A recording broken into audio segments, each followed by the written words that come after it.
This is the Hog Central Podcast, sponsored by the Landers Auto Group. And now, here's your host, Steve Sullivan. Welcome to the Hog Central Podcast. I'm pleased to be joined by the walk-on wonder from Little Wabaseka, Arkansas, Ernie Murray, and Mr. Hog Basketball, Coach Z. And I think I'm joining you guys on a great day because I think Saturday was the best performance of the year. Considering this, you were emotionally, physically drained coming out of Wednesday, and you got contributions from all 7 on Saturday. Well, it was a good basketball game to watch, and the reason I think it was a good game because we didn't come out first and hit them in the mouth. They hit us in the mouth first, and I think we had to adjust. Everybody that touched the floor for the Razorback contributed and played well. I thought we would have a little letdown because of the emotional game we lost against Alabama, but you got to give these guys credit. They got Alabama behind them, and they took care of Missouri. Missouri is not a bad basketball team. They're playing pretty good right now. And I think that was a big, big win for the Hogs at home in front of our fans. Yeah, definitely, Ernie. Missouri is not bad. Missouri's got some great wins in our league. They beat Florida at home. They won at A&M. They won at Rupp and beat Kentucky. They've done a good job. Beat Auburn.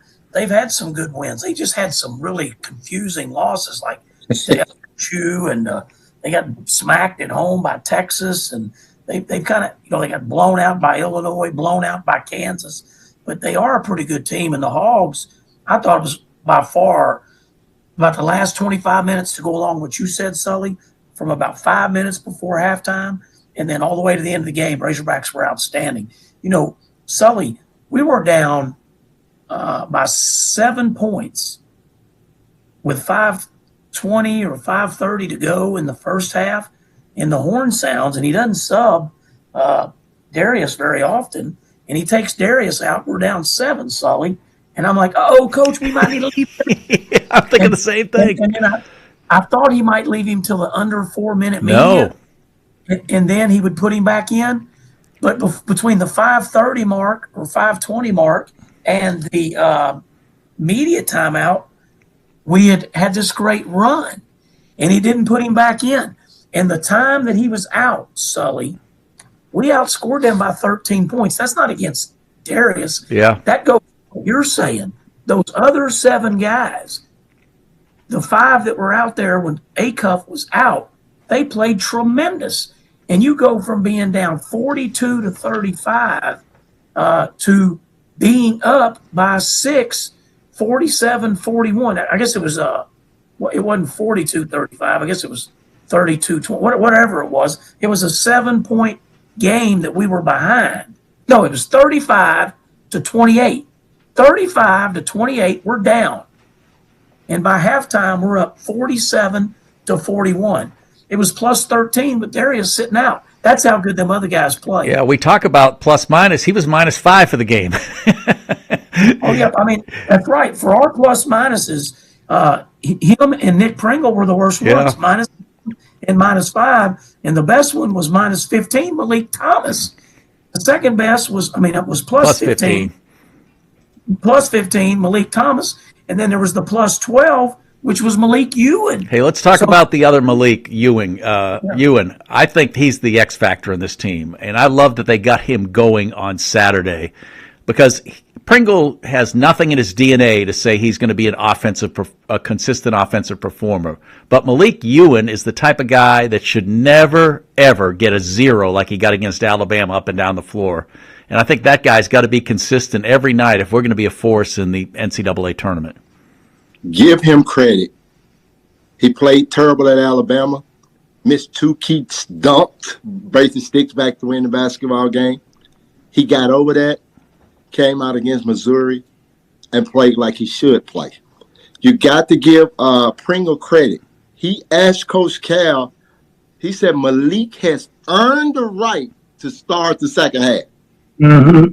I like that a guy know that he's not playing great. He's going to give it up to Malik. You would do that, Ernie, wouldn't you? To me. You would do that, wouldn't you? No, Ernie wouldn't do that. No. I'm not that soft. I'm not going to give it up. No, Coach don't take me out. No, I'm not going to give it up. But Pringle has got to give us more than he's giving us. I mean, he built like a brick house, but he played like a Ragley house. he's got to give us more. And I must say, Malik Ewing took advantage of the minutes, and I think he shocked Missouri because he hadn't played like this in a while, and they really didn't have an answer for him.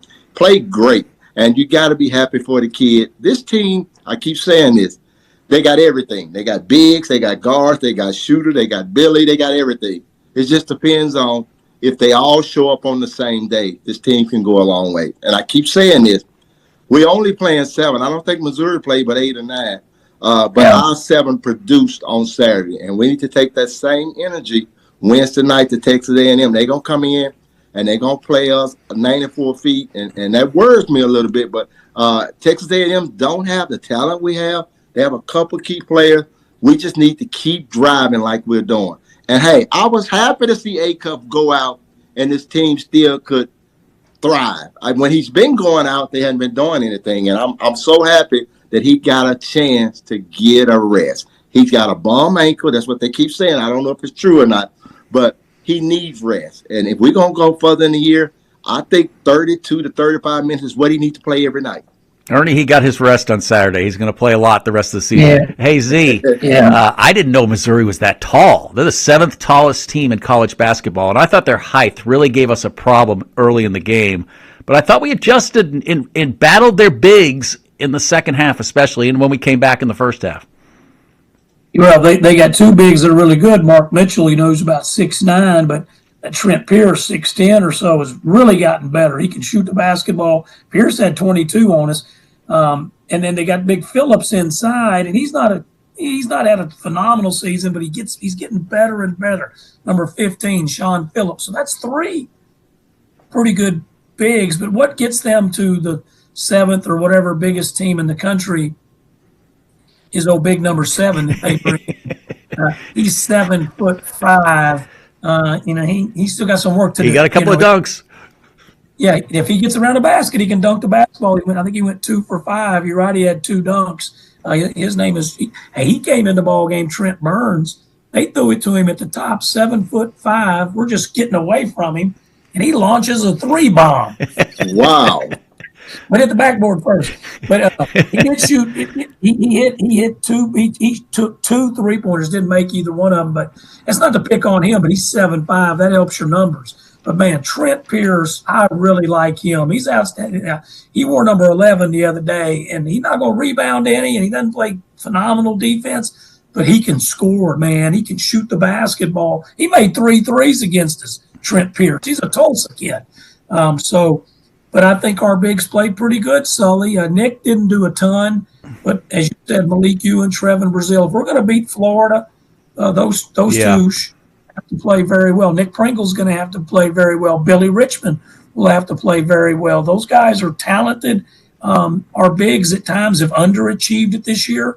Our bigs at times have been very, very, very good. And as Trevin Brazil continues to play better every game, that helps our bigs a lot. Do we want Brazil shooting 7 threes and Malik Thomas shooting 3? But I want to speak to Malik Thomas in his overall game. What a game. He actually logged more minutes than Darius Acuff, which is hard to do. Yeah, he played the most minutes on the team in that game. Yeah, but he had 21 points. He had 14 points, 8 rebounds, 2 assists, didn't turn the ball over. I mean, his overall floor game and not forcing the 3, I mean, that's been a step forward for him because he's had games where he's only shot 2 or 3 threes. I mean, he doesn't have to be a high volume shooter if they're not giving him that green light.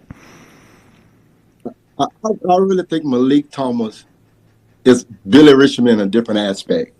They both affect the game in so many ways, just not offensively, but defensively. That kid plays both ends of the court. He's long, he's athletic. He just touches so many. Coach Zeedham used to keep up with how many touches you get, how many deflections. If they kept up with Malik and Billy, it would be unbelievable.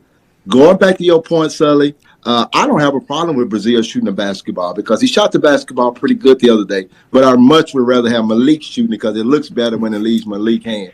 Malik Thomas and Billy are 2 players that's going to play every night. We just got to get our bigs to be consistent.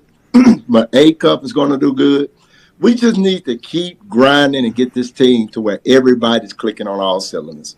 Hey, Z, how about DJ Wagner's mojo? How much of that game do you think that helped him, the way he came in and ran the team? I thought he got to play more point again, which he's more comfortable at. We know that he is off the ball. He played over 18 minutes. This is coming off the game at Alabama where he played 35 minutes. So his minutes have gone up. I think he's a happier DJ Wagner. He made 3 baskets. He hit a three-pointer again. He's now made a couple big three-pointers each of the Alabama game. He made the big three in the right corner, made a right corner 3 in the first half of this one. It was a pretty good game. I thought he played really good defense in this game, and the guards' defense has to continue to improve for the Razorbacks. Malik Thomas is a really, really good defensive player to me. He's long. He causes problems. He's chaotic. He fouls a little bit sometimes, but him and DJ have to be very good on defense. I thought Darius's defense in this game was a lot better. Darius is a tremendous talent. He's one of the best scoring players we've ever had, but he was averaging 1 steal every 60 minutes at one point last week before the Alabama game. I think now he's averaging 1 steal, for the whole season, like 1 steal every 47 minutes. He's got to be a little more active, I think, on defense, Darius overall, and I think he's got to be a little try to touch the ball a little bit, like Ernie's talking about, deflections. And because our guards' defense is just as important as our bigs' defense. We know Billy's going to play great defense. Carter was a good defensive player that you don't have now. And so the other guys have to step up. And Seeley is going to get to play whenever he kind of gets through this hip injury. And Seeley's going to have to play good defense because that's this team can score. We know that. Every time this is the 8th leading scoring team in all of college basketball. The Arkansas Razorbacks, 89 points a game in all games. That's outstanding, almost 90 points a game. But the defense is going to determine, do you win the conference championship? Do you win the SEC tournament? Do you win the NCAA championship? How about Dennis Gates, Ernie? He said in his post-game, he said they played 7 guys, and I think 6 are going to end up in the NBA. I just don't know which of the 7's not going to play.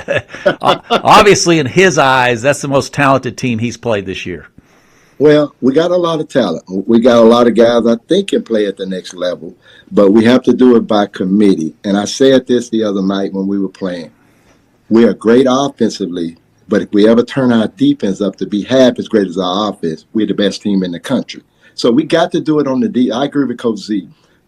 Coach Gate is right. We got great players, but sometimes the effort on defense is, I just let my man drive to the basket and lay it. At Alabama, that was pathetic.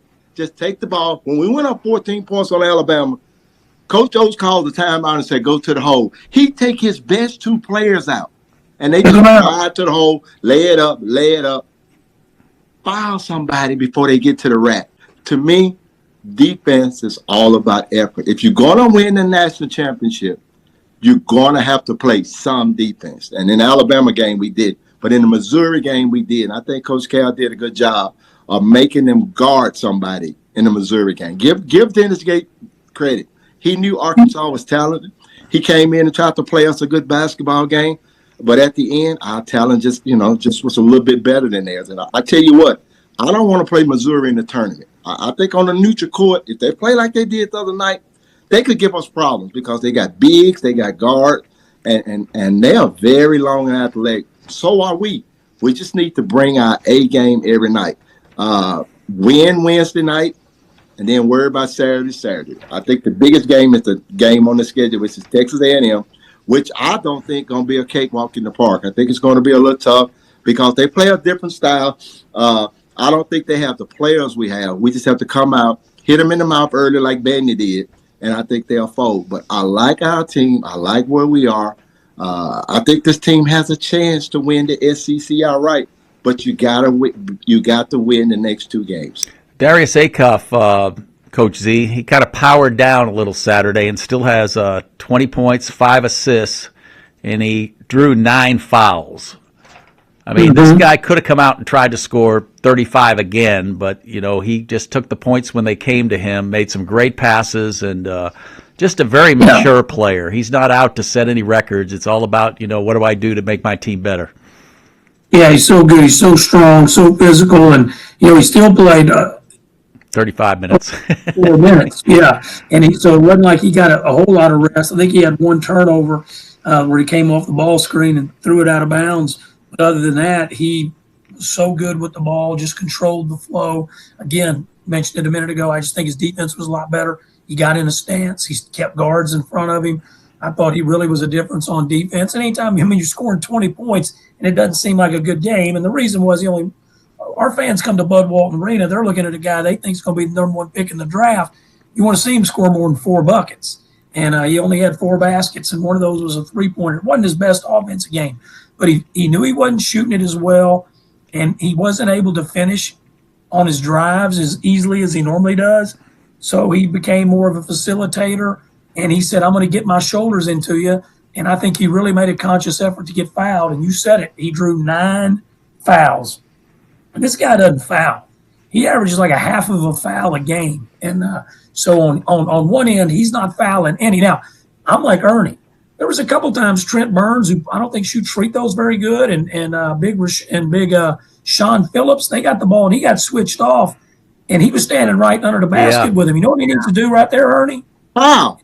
He needs to foul their arms, not hurt. He needs to hammer the ball. He might even get a steal. They can't shoot free throws. Yeah, but he's not going to foul because he's not going to foul out. He's so smart of a player, and he knows he's not going. He's never even in foul trouble. Knock on wood. We don't want him to be, but when he gets a foul, he doesn't foul again the rest of the game. And he's such a smart player, Sully, and just how he plays. He keeps his emotions in check. He's an unselfish player for his team. He's a tremendous offensive player, and if his defense will continue to come on, then he'll be he can lead this team to a national championship. To me, he's better than Walter Clayton. Walter Clayton was a dang good player. But Florida won the national championship with Walter Clayton. Darius Acuff's a much better scoring guard than Walter Clayton. How about a team that scores, and this is very odd, a team that scores, up to 90 points and turns it over only 5 times? I mean, and runs at that pace. I mean, this isn't a one-game thing. This team does such a great job taking care of the basketball. I mean, they'll have some sequences where they'll turn the ball over, but you seldom see them have a high turnover game. And I guess the function of you have guards that take care of the ball, and Malik Thomas and Darius Acuff. I always say this: if your guard play is good, Joe Klein and I argue about this. If your guard play is good, you're going to be in a lot of basketball games because they have the ball so much more than your bigs. And I think Malik Thomas, DJ Wagner, and Acuff, and Billy Richmond, for the most part, really take care of the basketball. And what I like about this team is they are very, very, very unselfish. They will get a basketball up, may not even get it back. And if another guy scored, they are just as happy for him as if they scored. And I also think in the SEC, Sully, the reason there are not a lot of turnovers, nobody presses. Nobody. So you just walking them down the floor and a lot of walking and do what you want to do. They don't even press. Oh, let's talk about the what's ahead here. I'd be happy with the top 4 seed in the SEC tournament. I think it's going to be tough. You're going to have to beat Florida at Florida to have any chance to win the conference title or share the conference title. And Florida's looking pretty good now. They're taking care of people double digits about every week, and they're a bad matchup for us size. But this game coming up, A&M, is huge in relation to getting that top 4 because we'd have the tiebreaker with A&M, and that'd be another loss for the Aggies. Yeah, I just can't see A&M. A&M wins in Fayetteville like once every 30 years. And I don't think it's this going to be the 30th year. Yeah, I don't think this will be the year that they'll win in here. I like Bucky McMillan, known him for many, many years. He's a Birmingham guy. I used to coach at UAB. I saw him play in high school, coached against him in college. TJ Cleveland, a really good Razorback, tough, hard-nosed guard. He's a nephew of former Razorback coach Mike Anderson, who, by the way, was at the game. Hey, how good was it to see Coach Anderson back at Bud Walton, too? I thought it was great. He was sitting right there, right off court side, and he was in great seats, and I know he was happy to be there. He wasn't mentioned. No one really talked about it. He wasn't honored or anything during the game, but for him to be there, I think that's the third time he's been back now since he's been fired. And this is a program he loved. He came back when they put Nolan Richardson's name on the court. I couldn't believe he did it. That was just months after he got fired. And then he came back for the 1990 Final Four reunion last year.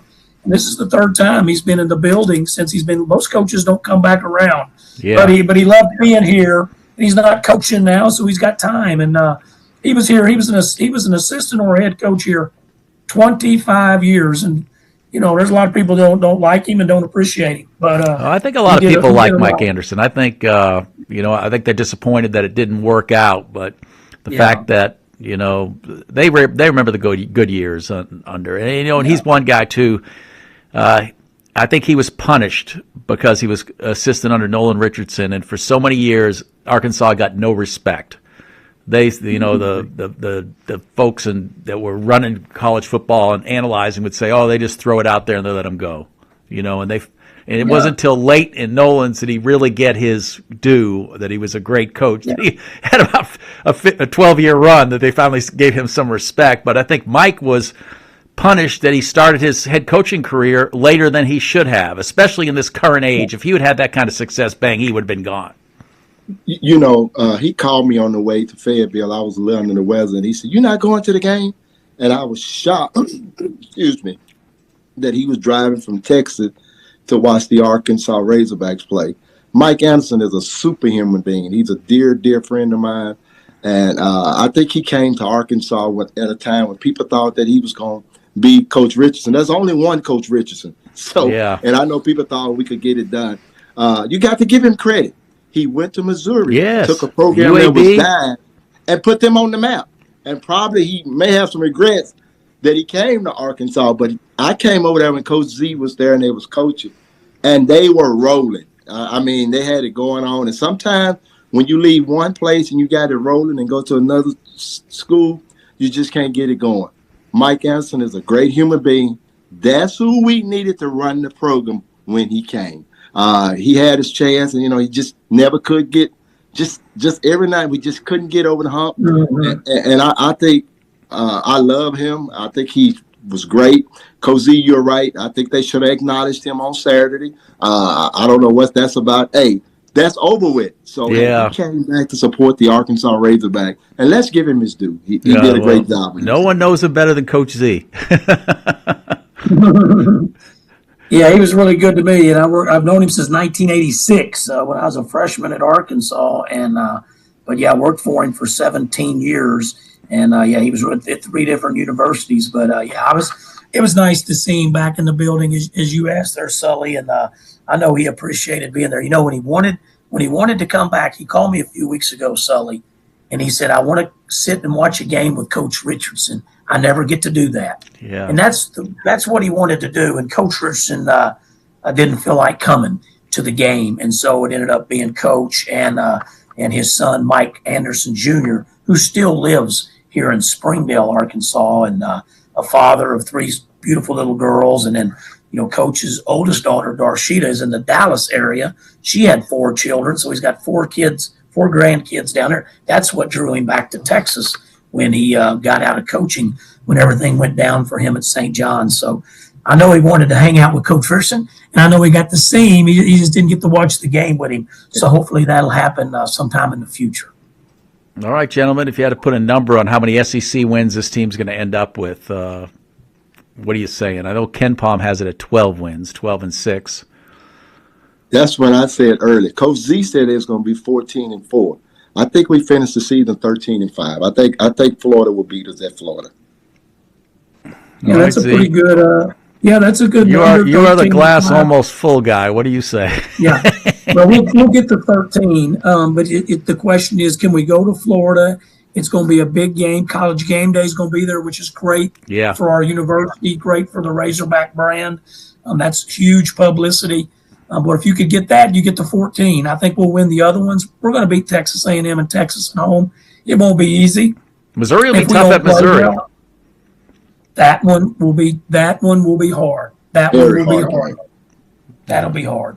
I said 12-6 all along. I may need to stick with that. 12-6.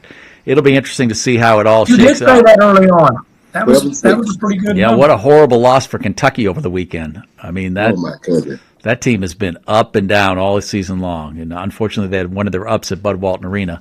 Hey, I appreciate you guys as always. Great job. And Z, you got a couple of late nights this week. You got 8:00 on Wednesday, and then like 7:30. Is it 7:30 on Saturday? Yeah, it is at Florida, 7:30 That's- East, 7:30 Central Time. Yeah, that's Wow. 8:30 Eastern time. That is a late start in Florida for that game. Maybe their fans won't show up. I think, unfortunately, when you're having a year like that, people show up. Yeah. And especially knowing that Arkansas is coming to town. I think we're still a draw to most of these teams around the league. Yeah, we are. And if we're not a draw, Cal is a draw. And don't forget to like and subscribe to the Hog Central Podcast. New episodes drop Tuesday on YouTube, or listen on the go. Find us on Apple Podcasts, Spotify, and every major podcast platform.